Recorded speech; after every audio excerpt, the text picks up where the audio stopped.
Hello and welcome to Rando Rob. Each week on Rando Rob, I'll be showing and discussing one item from my large collection of collections.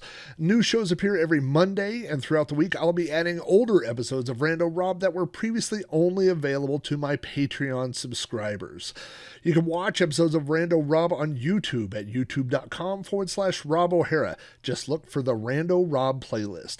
Audio versions of the show are available on my website at podcast.robohara.com or through iTunes. Just search for Rando Rob. Thanks for watching or listening, and I hope you enjoy this vintage episode of Rando Rob. I just had breakfast, and let me show you what I had for breakfast, which is not my rando item for the week. Monster Mash cereal. Now, if you don't know, General Mills has they've really gotten on the marketing bandwagon over the past several years and have relaunched and remarketed all their monster cereals during the Halloween season.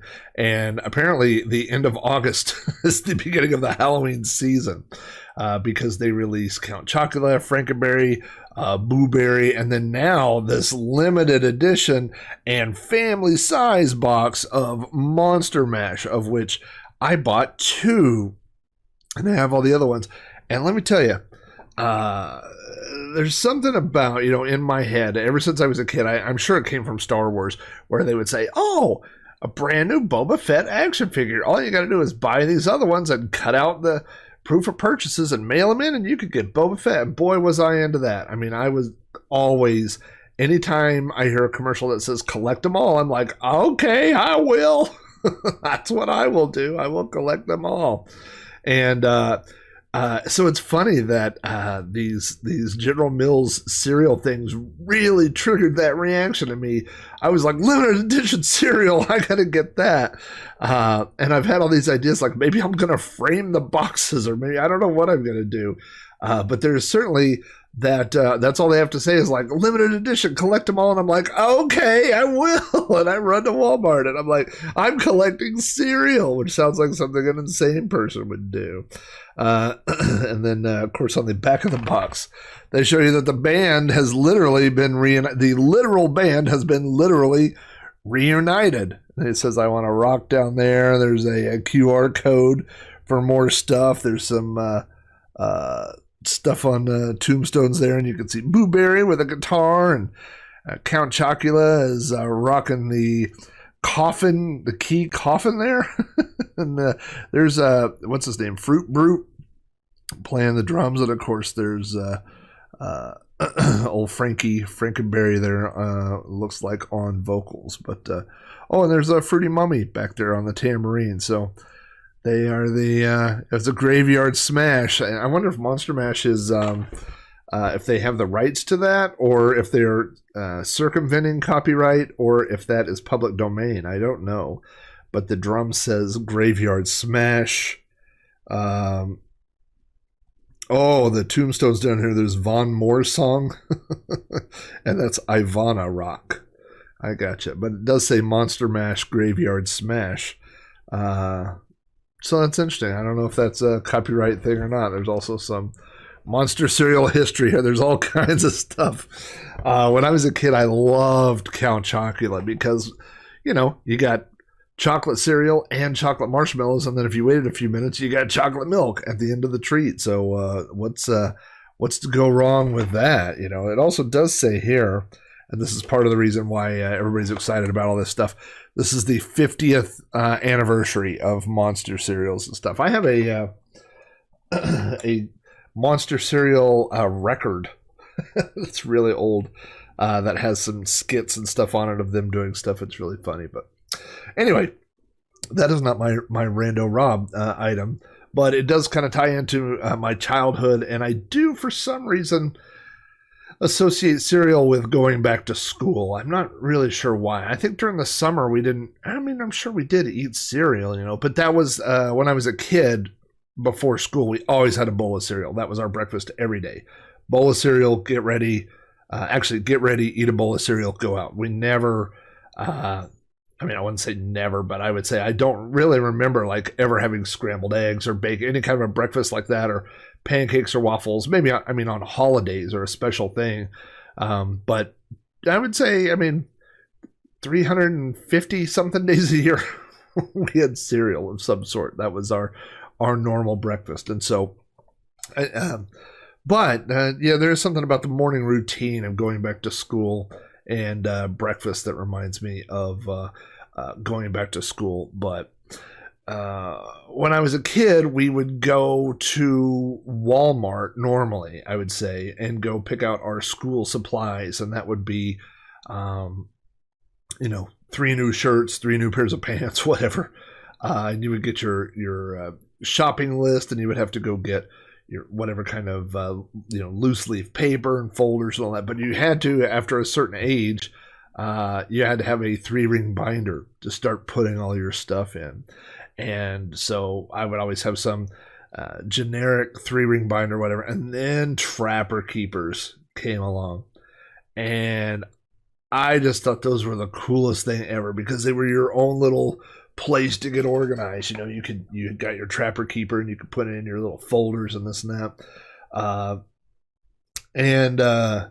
Anyway, so I don't know if you're aware of this, but Walmart is now carrying new retro themed Trapper Keepers. And so I saw someone mention these online on Twitter or somewhere, and I asked my wife, hey, next time you're in Walmart, if you run across the retro Trapper Keepers, will you pick me up one? And she said, okay, but which one do you want? And I said, if you look at them, you will find one that I want. And so this is the one that she bought for me last week.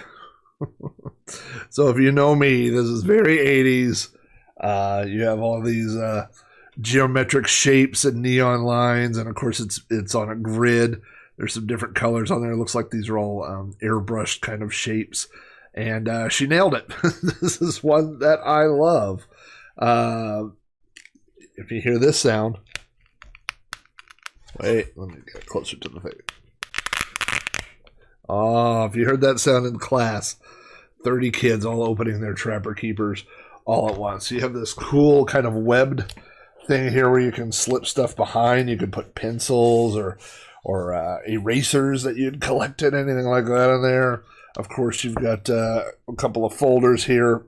They've got spots for your name and what class. There's only 2 folders.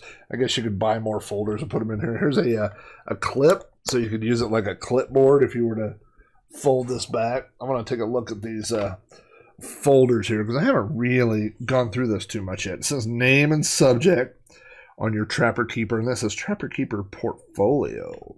And on the inside, you've got conversion tables for weights. 1 gram equals 1,000 milligrams. Good to know. Here's how to convert meters to yards to inches. That's good. Centimeters to inches and to feet. So all sorts of different conversion tables. And over here it has information. There's the multiplication table. There's a printed ruler here that says it's, I guess it is 6 inches, 6 inches long. So if you didn't have a ruler for class, I guess you could hold something up to your Trapper Keeper and try to measure it with this printed ruler at the top. What else we got here? Table of dry measures, so you know that 2 pints equals a quart. This would all be good in my kitchen. I should put this in my kitchen. Weight conversion, surface measure. So a lot of useful information here in the old Trapper Keeper. I can see being in class, and it's much easier to read on the black one. This is kind of upside down here, but the printing is much easier to read on the black one. If I had to use the ruler, this is the folder I would use. Again, you got this little clipboard kind of thing. And then when you're done and ready to go for your next class, you just flip that over. All sealed with some sweet brand new Velcro. And there's your Trapper Keeper logo on the side. I did have a Trapper Keeper. This is not the style that I had. The one that I had was very spacey. That was outer space. There were some planets and some things like that. But in 9th grade, I switched away from the Trapper Keeper, and I got a red 3-ring binder. And the selling point of the red 3-ring binder is that there was no artwork on it at all, but it had a clear piece of plastic, and you could slide in an 8.5 by 11 picture.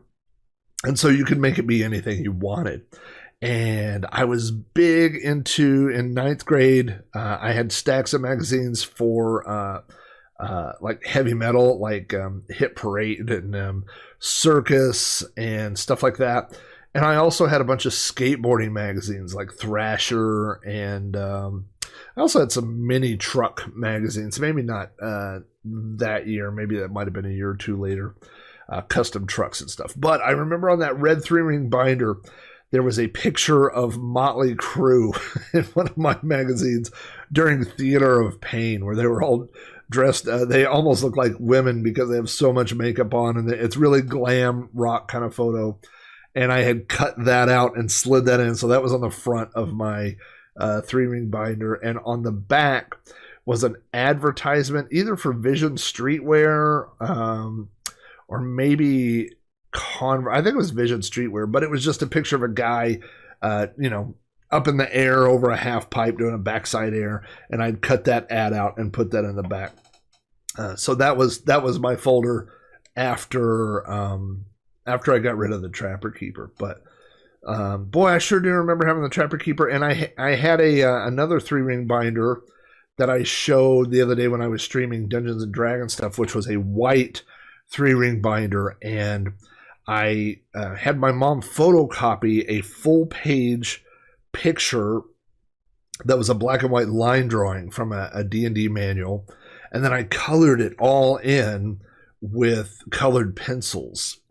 And I put it inside the 3-ring binder, and that was my D&D notebook. And at one point I went to switch it out, and all the black lines, and I don't remember if I traced the black lines or if it was just from the photocopy. I don't remember. But when I went to take it off, all the black lines basically stuck to the clear outer coating. And so it was always going to be that. So I just put the piece of paper back in, lined it up, and that's... I don't know if I still have those or not. If I have the original, it doesn't seem like something I would have thrown away. But I did scan in every single thing from that, like all my old character sheets and stuff. And I did show that recently on a stream. But yeah, so, back to school for me now is strange because my kids don't, Mason's in college and my daughter is a junior. So they don't necessarily get the same stuff that I got as a kid. I don't know that, my daughter got a protractor this year or a compass, which are things I remember buying, or however many pencils and things like that. My daughter's school handed out Chromebooks to every student, so they'd carry around Chromebooks and do things like that. So I think that might have taken the place of a lot of the,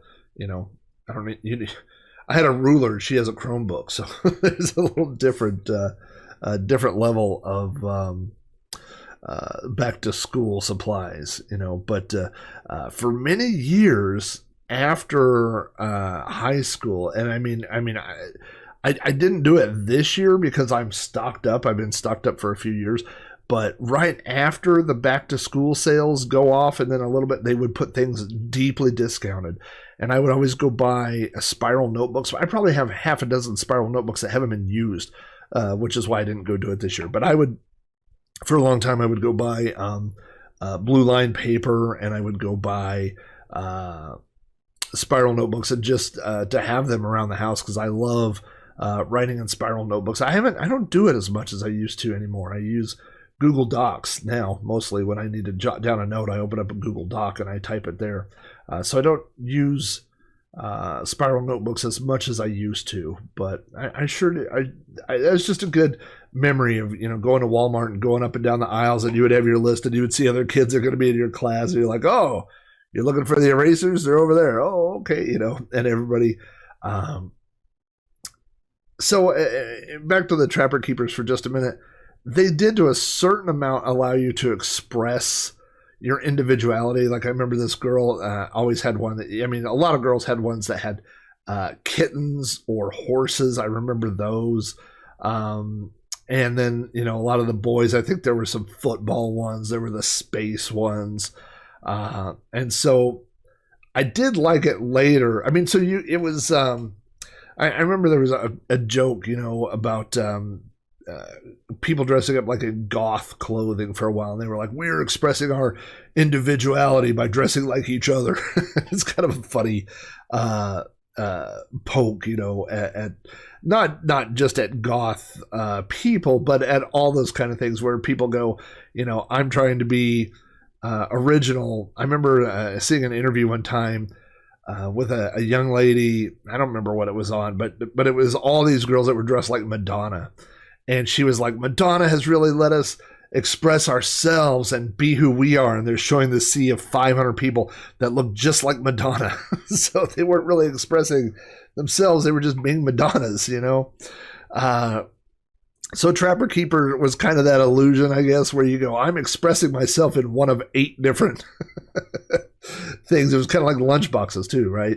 Of course, there were a lot more lunchboxes to choose from, but with Trapper Keepers, I don't know how many there were, but it does seem like there were a lot of duplicates. So that's why I like that 3-ring binder that I had later, where I could put in anything I want. Nobody had a Motley Crue 3-ring binder. I'm not sure that I should have, but but I did. You know what I did do is I had a magazine one time that had a picture of the Amiga Juggler, the animation of the guy made out of hundreds of spheres, and he was juggling. It was a big, very revolutionary ray trace animation that was released on the Amiga very early on, and I had cut that out and put that in my folder. And so I like that. I go, this is me. This is what I want to say about me. I like computer animation. And of course, unfortunately, like there was no, we didn't have a laser printer or anything like that. We only had a dot matrix printer. Otherwise, you could print out anything you want and put it in there. But we didn't really have that luxury. So it was kind of limited to things I could find in magazines. I guess I could have made a collage or something, but I wasn't quite that forward thinking back then. But anyway, so I just wanted to show you. I don't know what I'm going to use this Trapper Keeper for. Maybe I'll find something computer related, or I'll find some retro stuff, papers or something to put inside there and put it on the shelf, because I think that might be cool. I do have a 3-ring binder with some collectible trading cards in it that are old retro from old collections and stuff like that. So maybe I will transfer those and put those in the Trapper Keeper. That might be a fun use for it. So anyway, if you are celebrating Labor Day, then happy Labor Day to you. Hope you have a great 3-day weekend. I don't know what I'm going to do today, but I'm not going to spend it here in front of the computer. I'm going to go outside and go find a project to work on. So thank all you guys for all your support. I'm a little bit behind on stuff, but I should have 2 podcast episodes releasing this week. Early in the week, we will have a new You Don't Know Flack, and then later in the week, we will have a new episode of Sprite Castle. So thank you guys for everything. I will be talking to you all soon.